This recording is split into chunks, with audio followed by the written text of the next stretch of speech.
France bouge. Raphaël Duchemin. Bienvenue dans La France bouge. Si vous nous rejoignez, je suis certaine que le dossier que nous ouvrons ensemble aujourd'hui va faire écho dans plus d'une famille. Journée enfant malade pour cause de fièvre, petit état grippal qui dure.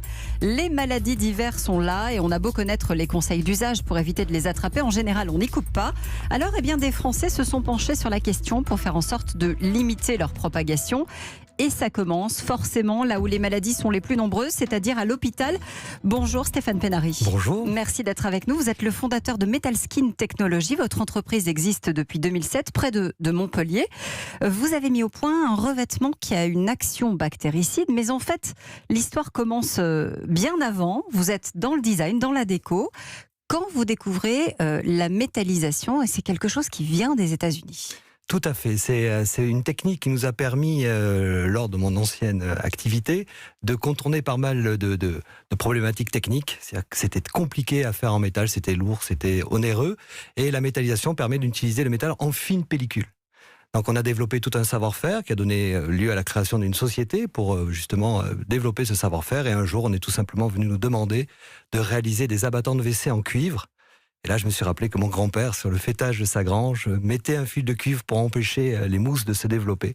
Et donc, si mon grand-père avait eu cette idée-là, c'est que c'était une bonne idée. On a rebondi là-dessus. Oui, parce qu'en fait, le cuivre est bactéricide. Depuis la nuit des temps, les Phéniciens mettaient ça sur leur bateau pour éviter que les organismes se développent sur les coques. Et donc on a repris au bon cette idée-là. Il a naturellement une action biocide en perforant la membrane des bactéries et en les tuant tout simplement.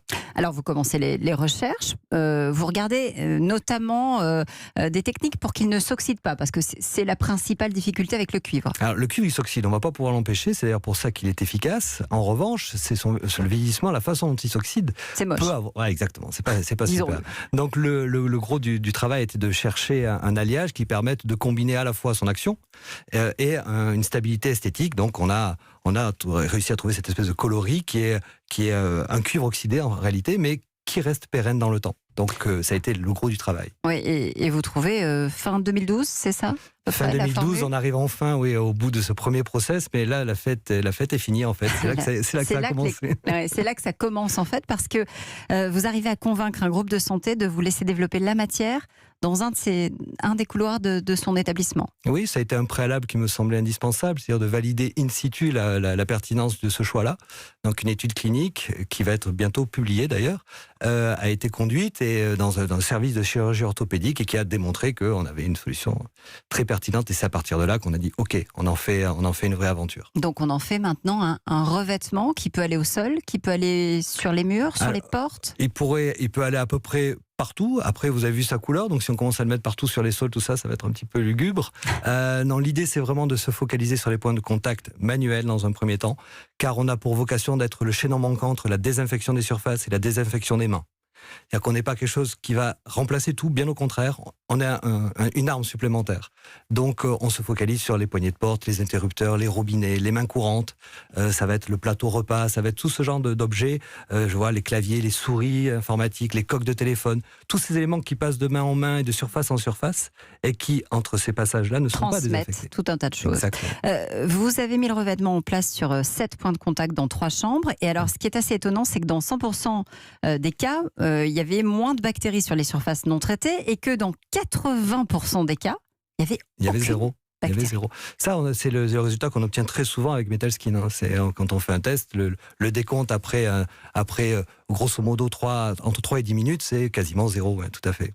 Que dit notre coach, Laurent Choix? Le coach, c'est un béotien, donc il va vous poser une question bête. Dès l'instant où on pense des choses qui sont désinfectantes ou autres, on voit aussi qu'il peut y avoir à l'inverse en regard une nocivité de ces produits-là. Est-ce que là, il y a des aspects collatéraux nocifs dans votre produit? Le gros avantage de travailler avec le cuivre, c'est que le cuivre est au contact de l'homme depuis la nuit des temps. Certains dispositifs contraceptifs sont réalisés en alliage de cuivre. On les a sur les bijoux, on les a sur... Donc si le cuivre était l'ennemi de l'homme, on le saurait. D'autant que nous, on en utilise une toute petite quantité. C'est une épaisseur de 200 microns, donc 0,2 mm, chargé en cuivre avec un alliage très chargé, certes, pour avoir une efficacité, mais c'est un traitement qui ne s'érode pas. On a une durée de vie de plusieurs années sur une poignée de porte. En fait, la durée de la poignée de porte. Donc c'est sans danger. C'est sans danger. Elisabeth, C'est quoi la différence entre une bactérie, un virus, un microbe? Bon, on va essayer de faire simple parce que c'est quand même assez compliqué. Docteur Assayas. Les bactéries, ce sont des organismes vivants qui ne sont constitués que d'une seule cellule. C'est ce que l'on appelle donc elles sont unicellulaires. Elles sont capables d'assumer des fonctions élémentaires propres aux vivants, c'est-à-dire qu'elles peuvent se reproduire, elles peuvent transmettre une information génétique, mais aussi tirer matière et énergie de l'environnement. Les microbes, qui signifient petite vie, eux ne se voient qu'au microscope et provoquent aussi des maladies. Quant au virus, le virus, ça veut dire poison en latin. Le virus représente un agent infectieux. C'est une capsule en protéines qui protège un brin de matériel génétique qui code pour lui-même et qui code pour la capsule. Et pour se multiplier, le virus est environ 20 fois plus petit qu'une bactérie et les virus sont eux aussi à l'origine de nombreuses maladies. Stéphane Pennary, vous avez des développements prévus, évidemment, avec cette matière, ce metal skin que vous avez inventé. Vous êtes déjà présent dans pas mal d'établissements de santé. Oui. L'idée, c'est maintenant de l'emmener à l'international. Alors, vous y êtes déjà ? Exactement. Enfin, on y est déjà. On démarre par 2 canaux. D'abord, les éléments de contact tels qu'ils nous viennent spontanément à l'esprit, comme les poignées de porte, les interrupteurs. Là, on a déjà équipé 2 cliniques entièrement en France, une à Montpellier et une à Melun, en région parisienne. On est spécifié sur une 20aine de programmes en cours. Et là, j'arrive de Chine, où le gouvernement a mis en place un programme très ambitieux de développement des infrastructures de santé. C'est de l'ordre de 1000 hôpitaux par an. Et les Chinois m'ont demandé si, ma foi, j'étais apte, en tout cas, à produire pour équiper leurs hôpitaux. Donc, et la réponse est oui ? La réponse est oui, parce qu'il ne faut pas dire non dans ces cas-là.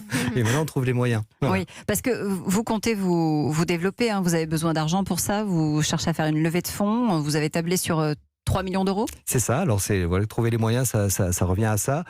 C'est pas tellement des moyens techniques, puisqu'on arrive aujourd'hui à s'équiper, à s'appuyer sur des sociétés performantes. C'est plus des moyens humains qu'il va falloir mettre en œuvre pour gérer ça. Pour pouvoir recruter. On reste ensemble et on continue à parler justement de ces maladies qui nous embêtent pendant l'hiver et des moyens que les Français ont inventés pour essayer de les tenir à bonne distance. À tout de suite. Il est 13h18. Europe 1. Restez avec nous, la principale source de contamination, et vous l'avez dit, c'est les mains. Alors une start-up développe des moyens pour les soignants de tracer leur hygiène. À tout de suite.